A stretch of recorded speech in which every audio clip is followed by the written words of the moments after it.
Oi pessoal, tudo bem?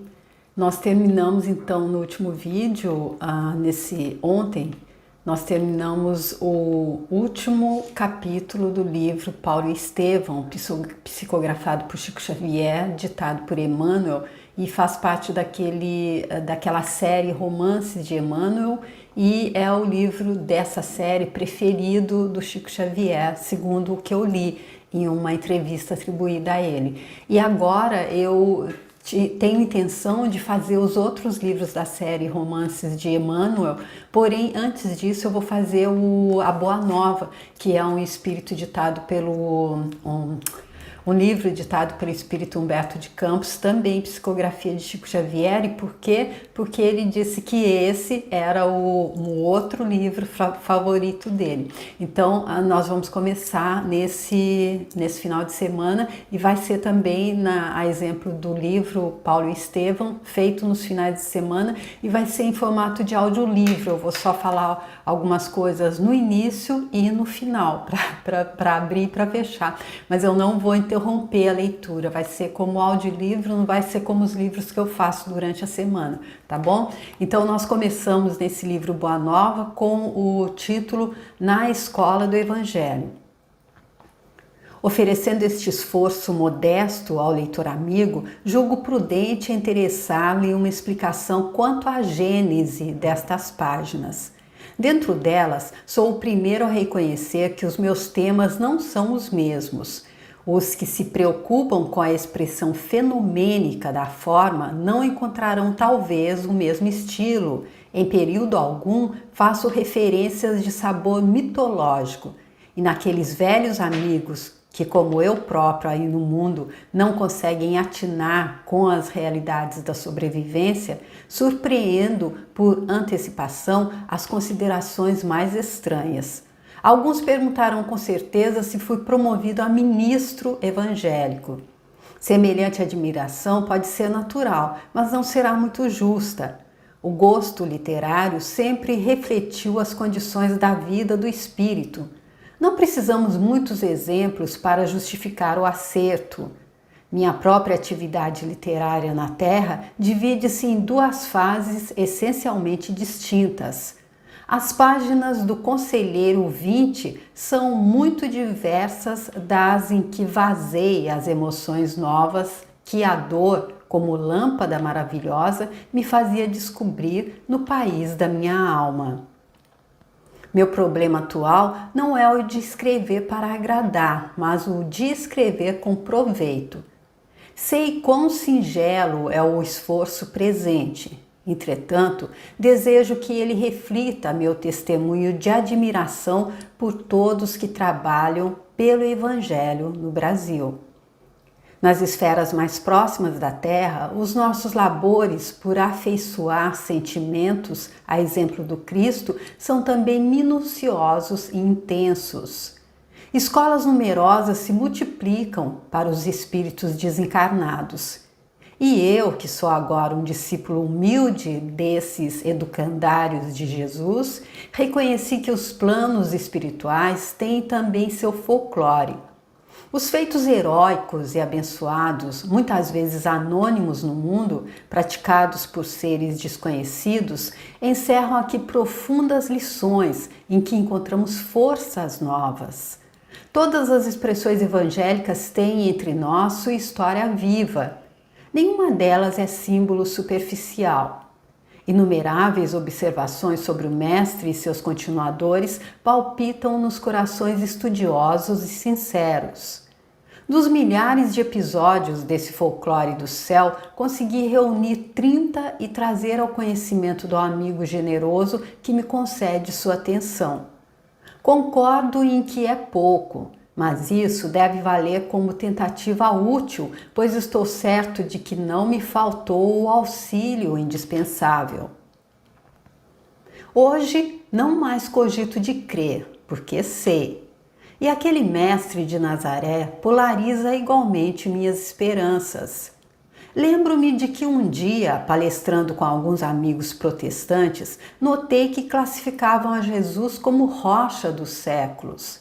Sorri e passei como os pretensos espíritos fortes da nossa época aí no mundo. Hoje, porém, já não posso sorrir nem passar. Sinto a rocha milenária, luminosa e sublime que nos sustenta o coração atolado no pântano de misérias seculares.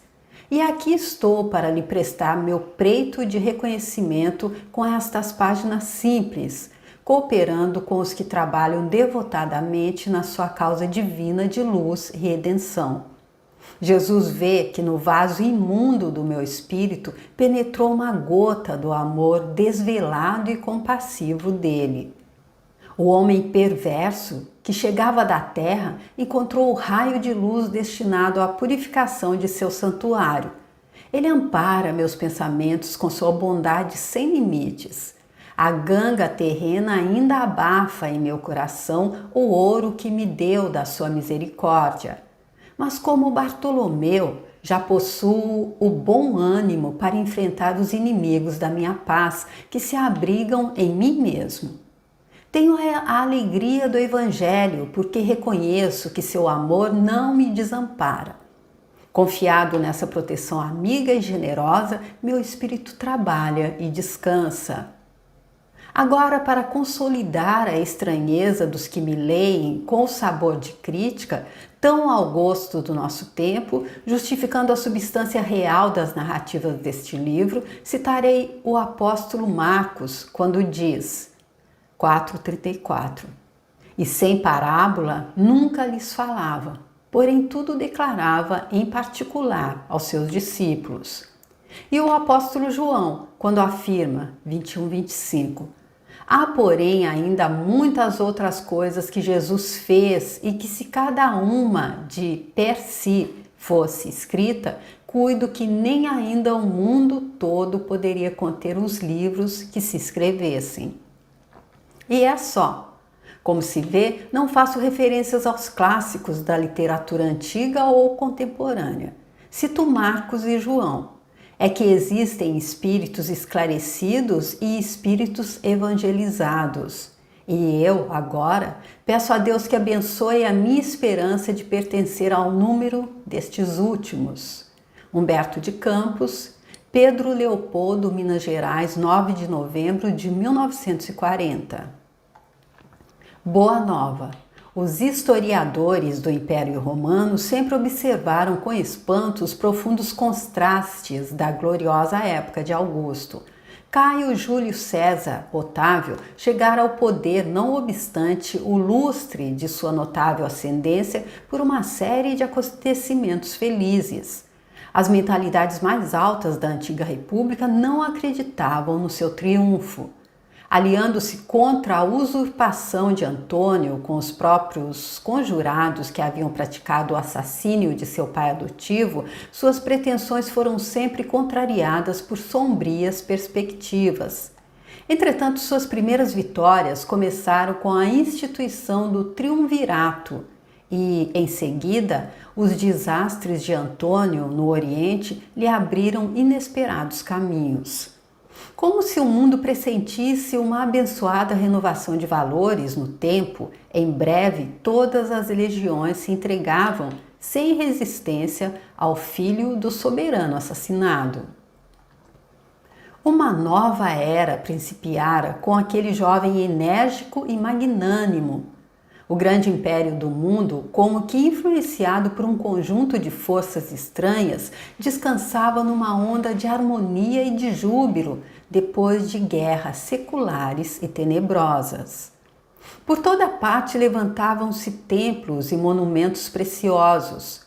O hino de uma paz duradoura começava em Roma para terminar na mais remota de suas províncias, acompanhado de amplas manifestações de alegria por parte da plebe anônima e sofredora. A cidade dos Césares se povoava de artistas, de espíritos nobres e realizadores. Em todos os recantos permanecia a sagrada emoção de segurança, enquanto o organismo das leis se renovava, distribuindo os bens da educação e da justiça. No entanto, o inesquecível imperador era franzino e doente. Os cronistas da época referem-se por mais de uma vez às manchas que lhe cobriam a epiderme, transformando-se de vez em quando em dartros dolorosos. Otávio nunca foi senhor de uma saúde completa.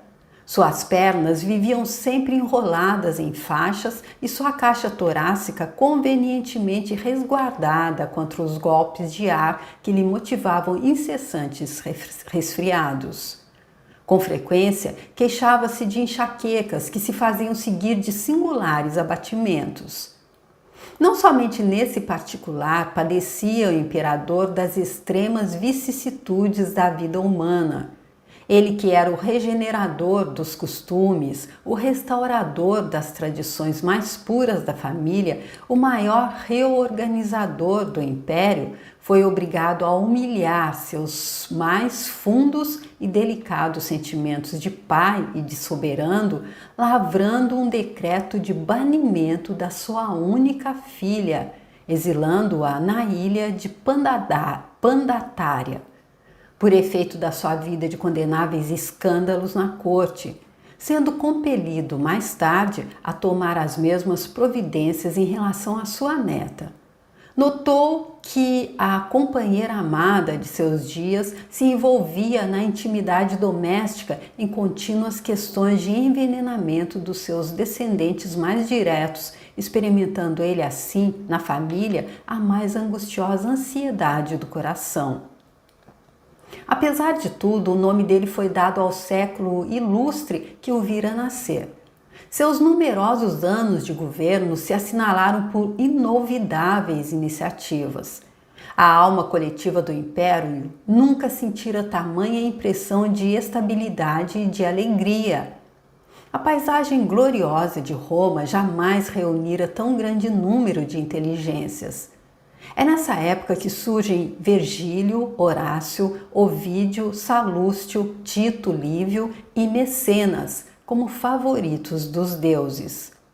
Em todos os lugares lavravam-se mármores soberbos, esplendiam jardins suntuosos, erigiam-se palácios e santuários, protegia-se a inteligência, criavam-se leis de harmonia e de justiça num oceano de paz inigualável.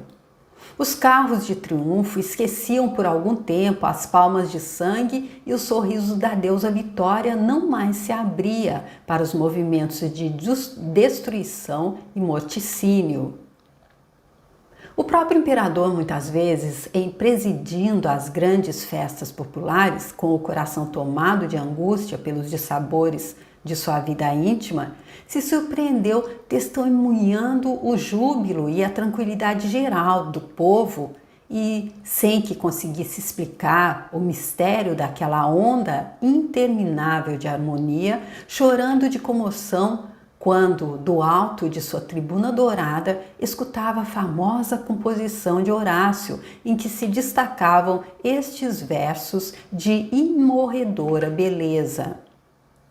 Ó sol fecundo, que com teu carro brilhante abres e fechas o dia, que surges sempre novo e sempre igual, que nunca possas ver algo maior do que Roma.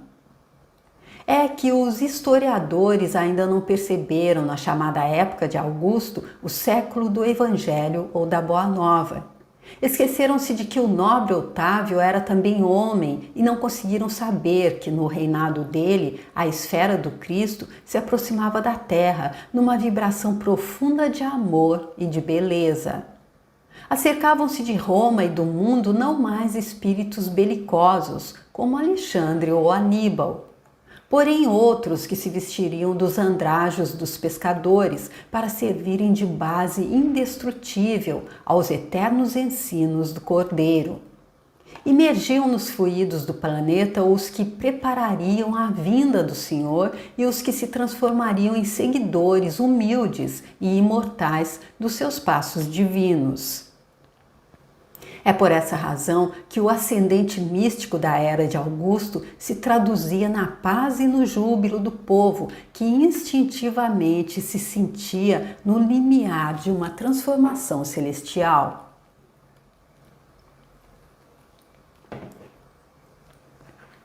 Ia chegar à Terra o sublime emissário. Sua lição de verdade e de luz ia espalhar-se pelo mundo inteiro como chuva de bênçãos magníficas e confortadoras. A humanidade vivia então o século da Boa Nova. Era a festa do noivado, a que Jesus se referiu no ensinamento imorredouro dele. Depois dessa festa dos corações, qual roteiro indelével para a concórdia dos homens, ficaria o Evangelho como o livro mais vivaz e mais formoso do mundo, constituindo a mensagem permanente do céu entre as criaturas em trânsito pela terra. O mapa das abençoadas altitudes espirituais, o guia do caminho, o manual do amor, da coragem e da perene alegria. E para que essas características se conservassem entre os homens como expressão de sua sábia vontade, Jesus recomendou aos apóstolos que iniciassem seu glorioso testamento com os hinos e os perfumes da natureza, sob a claridade maravilhosa de uma estrela a guiar reis e pastores à manjedoura rústica, onde se entoavam as primeiras notas de seu cântico de amor, e o terminassem com a luminosa visão da humanidade futura na posse das bênçãos de redenção. É por esse motivo que o Evangelho de Jesus, sendo o livro do amor e da alegria, começa com a descrição da gloriosa noite de Natal e termina com a profunda visão da Jerusalém libertada, entrevista por João nas suas divinas profecias do Apocalipse.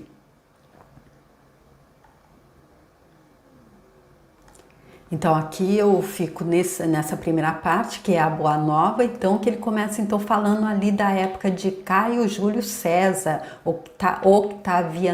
Octavianos Augustus. Ele que era o imperador romano, chamado primeiramente de Otávio, depois Otaviano, herdeiro de Júlio César, que foi ali em Roma de 63 a.C. e Nola de 14 depois de Cristo. Caius Július Caesar era um título honorífico dos imperadores romanos. Então ele dizendo que ali eles estavam sentindo então toda aquela harmonia, toda aquela paz ali, porque estava acontecendo a preparação para a chegada então de Jesus Cristo. Já estavam vindo aqueles espíritos que serviriam como os apóstolos que seguiram com ele, aqueles que iriam ajudar então a trazer essa boa nova para nós que estamos. Eu gostei dessa forma como ele fala da nossa passagem aqui, fica bem mais fácil de entender, eu acredito. Estamos em trânsito aqui nesse planeta chamado Terra. Então eu fico aqui trouxe então a introdução, onde ele fala o que é que ele vai estar escrevendo de uma forma diferente da que ele escrevia, que aqueles que lerem com espírito crítico talvez vão julgar, não vão entender, mas ele já está explicando. E depois então ele traz a Boa Nova, e a segunda parte então que eu vou fazer no próximo vídeo começa com esse título, Jesus e o Precursor, tá bom? Eu espero que vocês